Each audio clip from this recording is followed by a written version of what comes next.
Wanjiku, Waibochi. I'm from the Green String Network based here in Nairobi.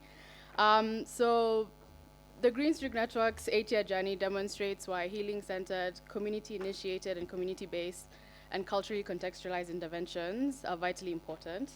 And so through one of these interventions, called Kumekucha Quest, or KQ, as we usually abbreviate it to, I would like to evidence to you why reimagining mental health care delivery in this way is of use to African communities and practitioners. So firstly, it's important to understand what it means to be a young person in Kenya. So when we began this work, we sat with youth across various communities and we just listened to their stories, listened to their experiences. What emerged was a very complex tapestry of challenges that deeply affect their daily lives. So youth in Kenya, which is ages 0 to 34, according to our government, we find that these young people are being forced to grow up too quickly. We have children becoming caregivers and laborers, entering early marriages, and shouldering adult responsibilities before their time. They are navigating through unhealthily distorted views on sex and relationships, and the environments they grow up in are often marked by violence, from sexual violence to gang activity to police harassment, creating a constant state of vigilance and fear. Many return home to face even more battles, such as absent parents, substance abuse, or various forms of neglect, leaving lasting emotional scars. And the system itself is stacked against them. So jobs are scarce, education often out of reach, their voices are rarely heard in decisions that affect their lives. And as a result, many have internalized disempowerment. This is all while being, as you can see, 75% of the population in Kenya. Median age is 19. So when I say youth in Kenya, I really am just talking about like most of Kenya are all facing these issues. Youth are watching traditional community bonds fray, cultural values diminish, and they're becoming increasingly isolated. And to top it all off, they face the additional burden of mental health stigma.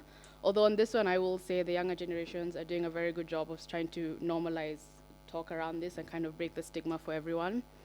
And so what we're seeing is not just individual challenges that people face, they are interconnected webs of stressors that create cycles of trauma that affect not this generation, but those to come.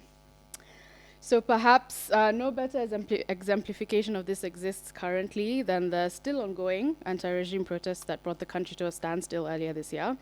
So when young people took to the streets, we were not just protesting a single bill, but expressing years, some might say decades of accumulated trauma, which are rooted in, exacerbated by, and happening alongside systemic disenfranchisement. So the issue of crime and violence manifested horrifically in the state's response. So in just 3 weeks in June, 61 young white lives were lost to state violence, 59 others forcibly disappeared, and hundreds injured and/or arbitrarily arrested. Again, this is in 3 weeks. These numbers have increased since then.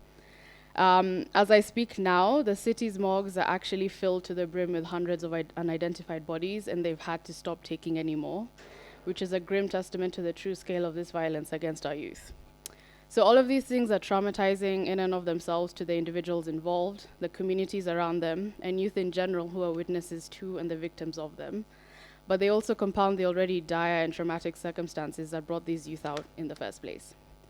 So to put these issues in numbers, we found that of 276 youth surveyed, about half had experienced at least one adverse childhood experience, and a further 1 in 4 had an ACEs score indicating high risk for toxic stress physiology. 88% had experienced at least one traumatic event, with the average number of traumatic experiences being 4.3 per person. Roughly 1 in 3 passed the clinical threshold for PTS, and the average well-being score was 57 out of 100. So this doesn't just show that they're surviving through trauma, but illustrates how that trauma dims the vitality and hope that should characterize youth. Now, all this noted, it's also important to understand what is generally the mental health response in Kenya. So unfortunately, the dominant approaches to addressing mental health needs in Kenya are characterized by 3 major issues. That is, they're biomedical, individualized, and non-contextualized. So by biomedical, this means in practice that mental health care pathologizes responses to trauma, divorcing these experiences from broader structural and historic factors such as violence, inequality, and poverty, essentially telling people that there's something wrong with them for having natural reactions to unnatural and unjust circumstances. By individualized, this means that it takes complex collective experiences and reduces them to individual problems. And lastly, it explicates Western models of care or intervention without consideration for the needs, expectations, practices, and realities of African communities. So these approaches combine to blame people for the mental health challenges they've experienced, block opportunities for them to create their own solutions, and trap them in clinical labels without creating pathways to meaningful long-term healing. So mental health care is this way in this country because it's deeply rooted in colonial legacies. The colonial administration institutionalized and isolated healthcare, deliberately pushing aside the nurturing, community-based indigenous practices that we had in favor of an individualistic and biomedical model, which was a system of control deliberately designed to suppress independent movements and silence activists through psychiatric institutionalization. So, moreover, Kenya's healthcare system is unduly influenced by international institutions like the World Bank and IMF, who often have more influence over health policies than our own elected governments or the people. We're forced to follow a Western neoliberal capitalist model, which in practice means our healthcare system, and by extension our mental health care system, continues to uphold colonial mindsets. So elitism, sexism, racism, just to name a few, all neatly wrapped up in new forms of neoliberal capitalist control. Tragically, and I hope I'm not becoming too radical here, but tragically, our mental health system, which is meant to heal, has become inherently violent in its post-coloniality. So, all this noted, and having seen the limitations of the current mental health interventions, we at GSN knew we needed to do something differently, and this is where KQ comes in.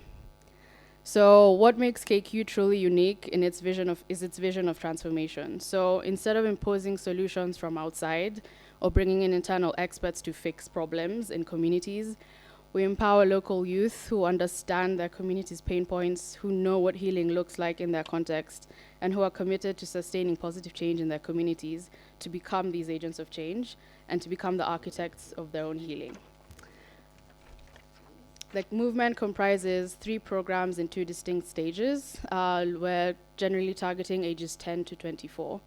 And at its heart, what these programs aim to do is to build connections between community members, foster mentorship and learning that promotes healing, hope, and action, and empower youth to flourish independently.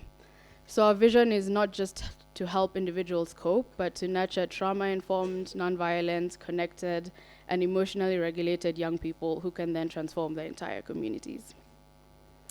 So KQ has 3 distinct approaches that we use. Firstly, we operate at the powerful intersection of mental health, development, and peace building, drawing from the evidence and strength of each of these fields to deliver a powerful, integrated, healing-centered approach. So healing-centered means moving beyond the deficit-based trauma-informed care towards positive, strength-based care that recognizes individuals and communities for their resilience and well-being.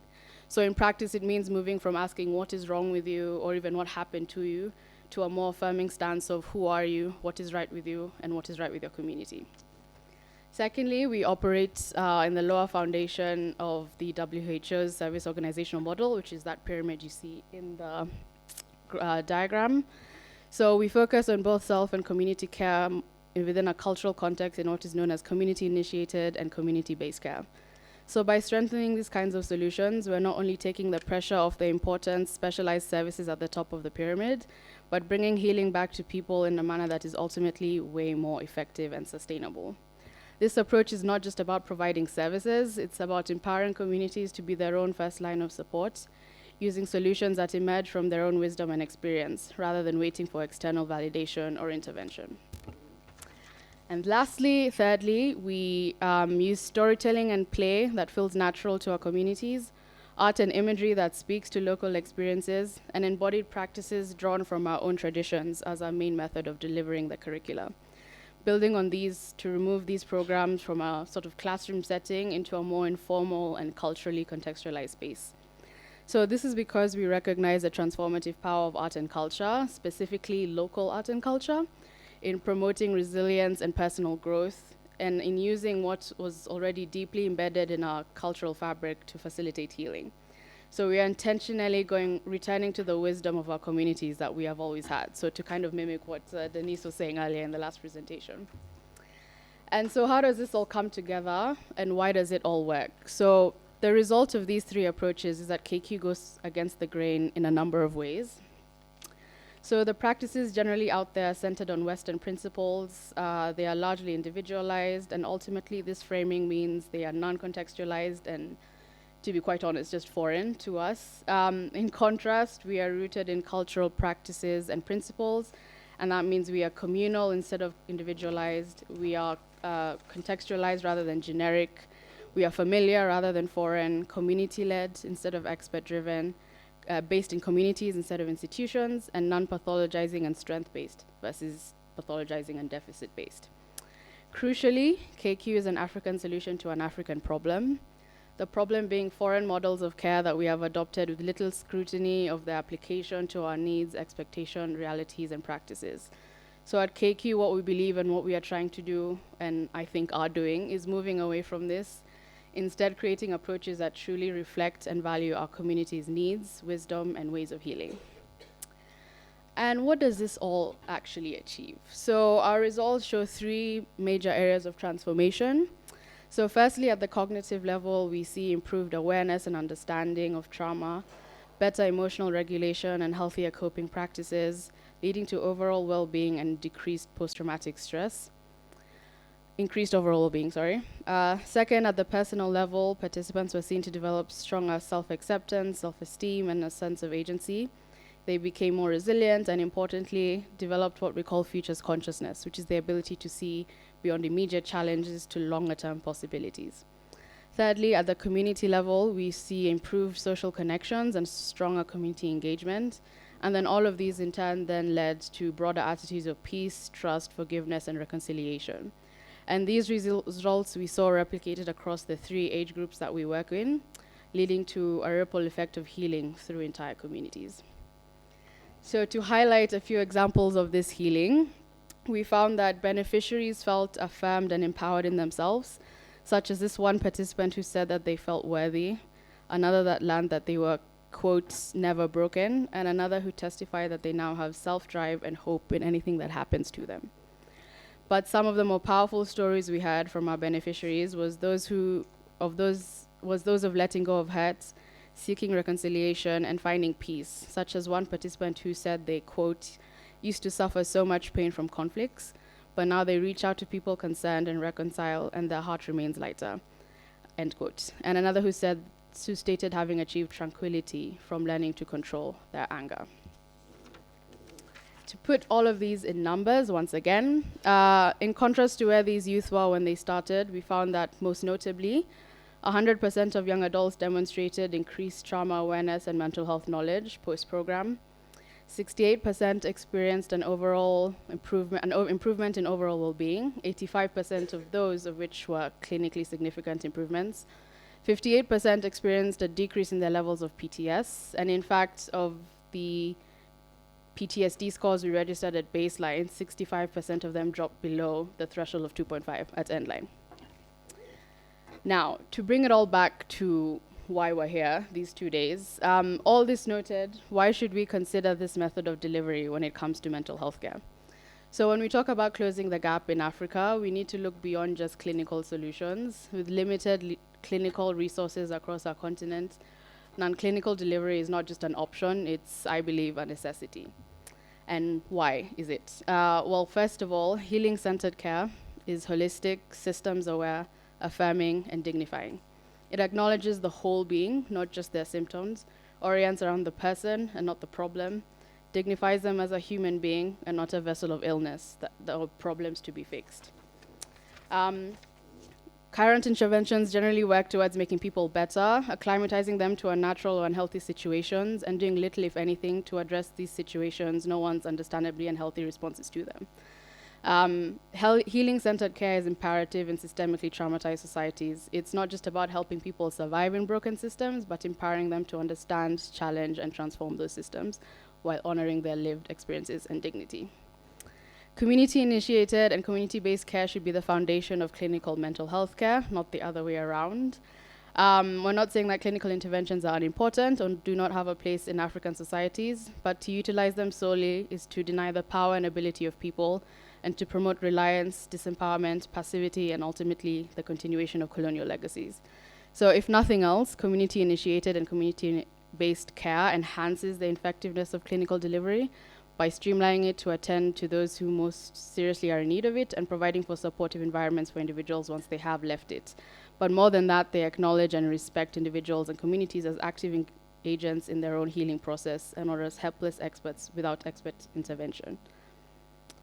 And last but not least, culturally contextualized care should be the norm, not the exception. And when we talk about culturally contextualized care, we're not just talking about cultural sensitivity or adding cultural elements to imported approaches. We're talking about fundamentally reimagining how mental health care should work in our context for our people, by our people. So people heal best in the language and format they understand. And yet too often we've blindly adopted Western approaches simply because they're considered standard or premier. This isn't just ineffective, but can be destructive. And as Denise mentioned in the presentation before me, for the African landscape especially, we really do need to stop treating our cultural practices as alternatives or add-ons. We cannot ignore or worse devalue the strengths, role, and importance of them. And so to wrap it all up in a nice little bow, this is what we believe GSN. We say that when we build strong healing-centered, community-initiated and community-based and culture-centric systems, clinical care can become more focused and effective, and these approaches close the gap by allowing for the address of mental health in places where clinical delivery cannot reach and or be effective. This is how we're imagining mental health care, not as service delivered to communities, but as a capacity built within them. And to the people in this room, it is what I implore you to consider in your various professions and positions. Thank you.